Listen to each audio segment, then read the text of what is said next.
रोटी होगी तो 4 भाई खाएंगे, 4 रोटियां होंगी तो 4 भाई खाएंगे। कल मैं टीवी में सुन रही थी, पहला बजट दिया है जी शहबाज शरीफ साहब। ओ अक्कल के पागल तो नहीं है हम। मैं नहीं छोड़ूंगी, ये मैं आपको प्लेज कर रही हूं। I am not going to drop these issues। 50 crore की करप्शन तो करप्शन ही नहीं होती। या अल्लाह, हमने तो आज तक 10 करोड़ नहीं देखे, इनके लिए 50 करोड़ पांव की नोक पे है। ये क्या मजाक है? और एक महीने में 3 ट्रिप लगाते हैं। लंदन तो इन्होंने यात्रा करने जाना होता है, जैसे तवाफ होता है ना हमारा, उस तरह का तवाफ है इनका लंदन का। फिर जाके उनके पांव पकड़ते हैं, पेरिस चले जाएं। भाई क्या है, क्या है? सबसे पहले तो खर्चे कम करें।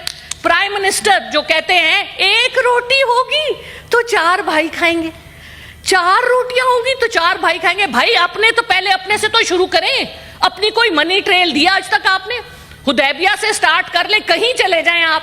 वो कहते जी हम पे तो कोई केस नहीं। अच्छा, एक और बड़ा झूठ के तो पलंदे हैं। कल मैं टीवी में सुन रही थी, पहला बजट दिया है जी शहबाज शरीफ साहब। ओ अक्कल के पागल तो नहीं है हम। 2023 में किसने दिया था बजट?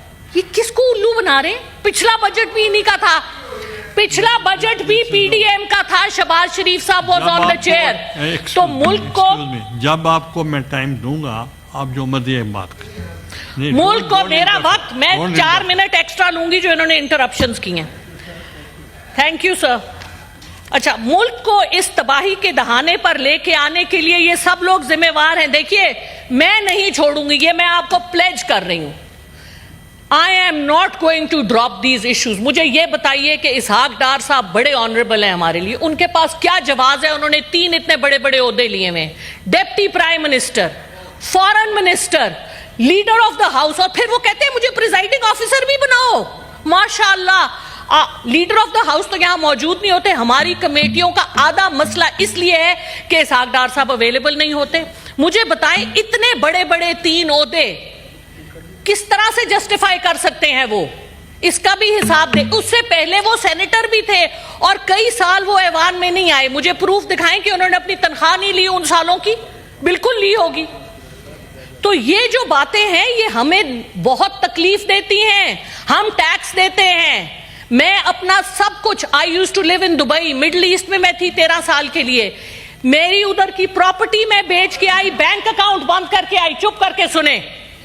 और हम यहां पर सब कुछ अपने मुल्क में वापस लेके आए, अपने मुल्क में कंट्रीब्यूट करने के लिए। और हमारे सर पे आप वो लोग मुसल्लत करते हैं जो सब कुछ यहां से उठा के गिद्धों की तरह इस मुल्क को खा के बाहर ले जाते हैं और कोई पूछने वाला नहीं है। ऊपर से कहते हैं नैब 50 करोड़ की करप्शन तो करप्शन ही नहीं होती। या अल्लाह, हमने तो आज तक 10 करोड़ नहीं देखे, इनके लिए 50 करोड़ पांव की नोक पे है। ये क्या मजाक है? अपने एक्सपेंसेस को कम कीजिए। वी वांट टू सी, कहते हैं हम तनख्वाह नहीं लेते। एक तनख्वाह, इनका एक बाहर का ट्रिप 2 साल की तनख्वाहों के बराबर होता है। और एक महीने में 3 ट्रिप लगाते हैं। लंदन तो इन्होंने यात्रा करने जाना होता है, जैसे तवाफ होता है ना हमारा, उस तरह का तवाफ है इनका लंदन का। फिर जाके उनके पांव पकड़ते हैं, पेरिस चले जाएं। भाई क्या है, क्या है? हमारी बहुत बड़ी मीरास है, अपने पांव पे खड़े हो।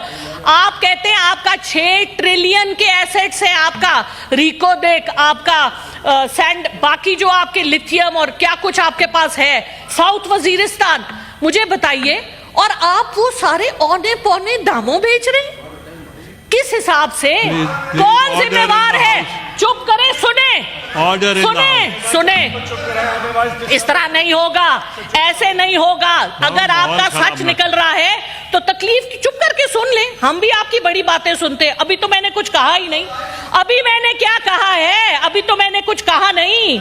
अभी तो मैंने, अच्छा सर, मैं पहले दूसरी बात, नहीं सर सुने, देखे बात सुने। ये कोई तरीका नहीं है, ये कोई तरीका नहीं है। इतनी अदम बर्दाश्त, ये बात नहीं सुन सकते। औरंगजेब साहब के लिए मेरे 2 और सवाल हैं। हमारी व्हाइट इकोनॉमी 350 बिलियन US$ की है, और हमारी ब्लैक इकोनॉमी जो डिक्लेयर्ड है वो 460 बिलियन US$ की है। लेकिन मेरा ख्याल है कि वो इससे भी ज्यादा है। आप क्यों नहीं उसको टैक्स नेट में लेके आते? क्यों नहीं आप स्मगलिंग बंद करते? क्योंकि आपके अपने सब लोग इन्वॉल्व हैं। क्यों नहीं आप ब्लैक इकोनॉमी को कम करते? کیوں نہیں آپ نے یہ جو ڈی سی ویلیوز لگائی ہوئی ہیں جھوٹ کی کہ جی جو ادھر کروڑوں سے کم کیا ہے، وہ کہتے ہیں جی لاکھوں میں ہے. اپنے ایسٹس تو پہلے سارے ڈکلیئر کریں. حکومت میں آنے سے پہلے کے ایسٹس، حکومت میں سے جانے وقت کے ایسٹس. ہم نے یہاں لوگ دیکھے ہیں جو آتے ہیں. سر 5 منٹ تو آپ کو دینے پڑیں گے کیونکہ اتنا انہوں نے انٹرپٹ کیا ہے. میری جو کنٹینیوٹی آف تھاٹ تھی اس کو انہوں نے ڈسرپٹ کیا ہے. سر آئی ریکویسٹ یور انڈلجنس. سر بات یہ ہے کہ دس country is going to the dogs by design. معذرت لیکن this is a design. اور اس ڈیزائن میں ہمارے ایسٹ انڈیا کمپنی کی سوچ رکھنے والے جو ہمارے حکمران ہیں وہ اس میں پوری طرح سے انوالوڈ ہیں. 1998 میں جب پاکستان نے اپنا نیوکلیئر ایسٹ شو کیا، اس دن کے بعد سے آپ کے سارے دشمن کٹھے ہو کے آپ کے ہی بندوں کے تھرو آپ کے ملک کو خراب کر رہے ہیں، توڑ رہے ہیں. سر مجھے یہ بتائیے، 4 ہمارے ہمسائے ہیں، 4 ہمسائے. چلو ہندوستان سے لڑائی تو مانی جا سکتی ہے. مجھے بتائیں ایران سے ہماری کیا لڑائی ہے؟ ایران سے ہم تیل کیوں نہیں لیتے؟ 37% of our import bill is oil. آپ بارٹر پہ ایران سے تیل لیں نا. کس نے آپ کو روکا ہے؟ آپ ڈرتے ہیں یار، سینکشن سے ڈرتے. ارے بھائی آپ کلائمیٹ چینج کی آواز کیوں نہیں اٹھاتے؟ This is such a huge issue. We are the country in the world with the second highest number of glaciers. Why can't we talk about it? Why can't we leverage it? ہم نے تو گوٹے، ہم نے کونیاں پکڑنی ہے، دوسرے ہم نے گوٹے گٹے پکڑنے ہیں. ہماری تھینک یو. میں دیتا ہوں